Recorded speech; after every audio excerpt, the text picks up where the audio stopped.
tas pretpadomju un tāpat laikā bija tas skatījums, kad ir tas, pat cik ienāca pietiekami daudz informācijas, pat avīzes bija nopērkamas, jo man ir tādi māņš, franču komunistu avīze, ķioskos bija pieejama. Nebija izlasīt neko, bet bildītes, ārzemes, visu laiku karogi, tur 1.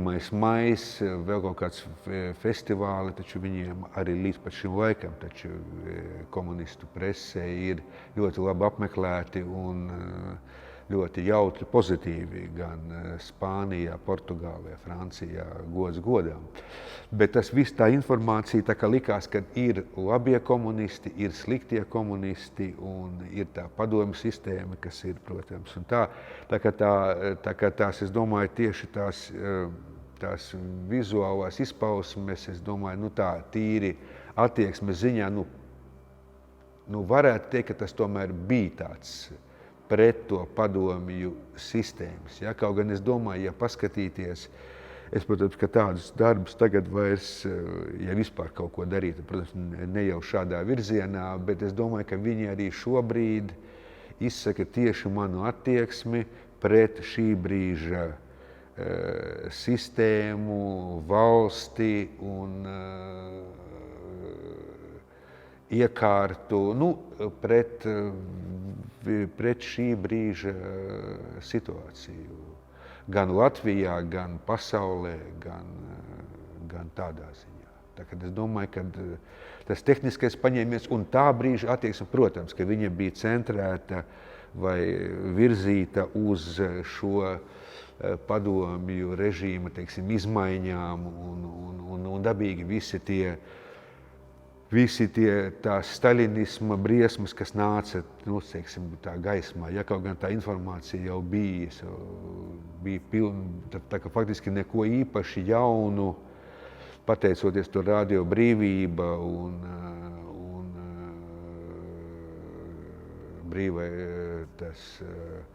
brīvā Eiropa, ja, pēc tam es nevis vairāk, bet praktiski tikai klausījos tās Krievu radio pārējas, jo jau es toreiz sajūtu, ka tās čerkstošās Daugavas vanagu balsis neradīja tādu uzticību. Padomju taču sistēmā tāpat notika vēlēšanas, kurās es laikam vienreiz kaut ko gāju, izsvītroju Jūrmalā, es atceros, tur kaut kādā tādā vasarnīcā bija tas vēlēšana. Un pēc tam jau tur vienkārši viņi taču automātiski tevi ieskaitīja, tur to tavu balsi neatkarīgi, tur piedalies, nepiedalies, strīpo, taču pilnīgs, ja tāds farss.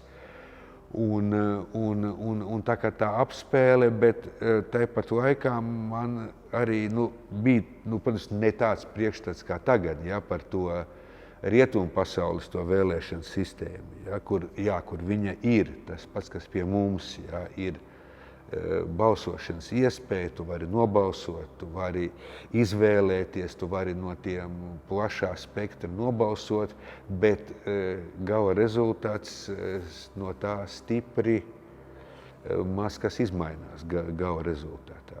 Arī par to bija priekšstats, arī par to rietumu pasauli, bet, protams, tas bija vairāk akcents uz to padomju, it kā to padomju demokrātiju.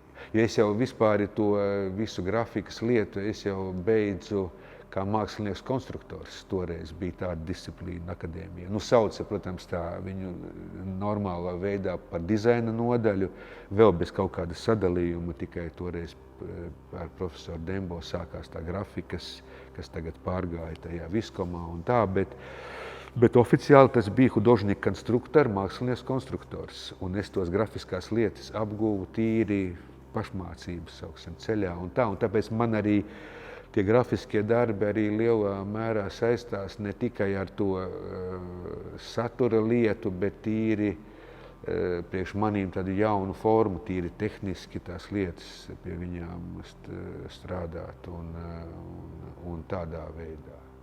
Bet tā kā par to, ka bija pieejama gan literatūra, gan ne tikai kaut kādi tur tie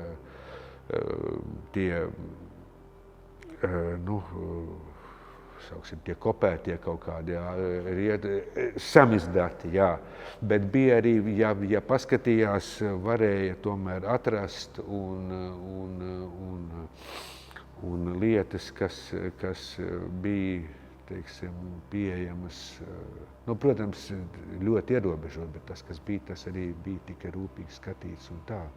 Par tām lietām, kas bija tā kā pirms tiem laikiem. Laikam bija tādas divas tās izjūtas. Viens tomēr, kā es jau biju nodzīvojis tajā padomju režīmā uz 88. gadu, 30 gadus, ja, teiksim tā. Un tā pieredze bija tāda, ka jums tagad dod te papļāpāt, dod te pavicināt karodziņus, bet gan jau, ka tomēr tas viss tā gluži nebūs. Tā no vienas puses bija tas skats, bet no otras, protams,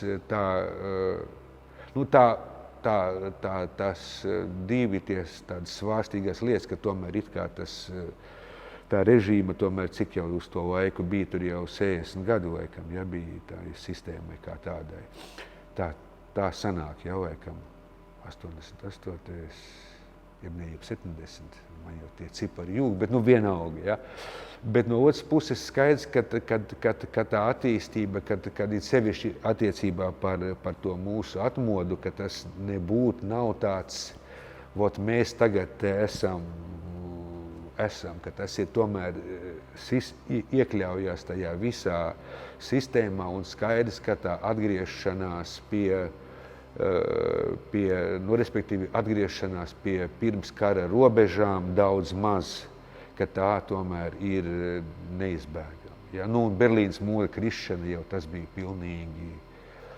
pilnīgi skaidrs, ka tas ir, kad ir beidzies tas.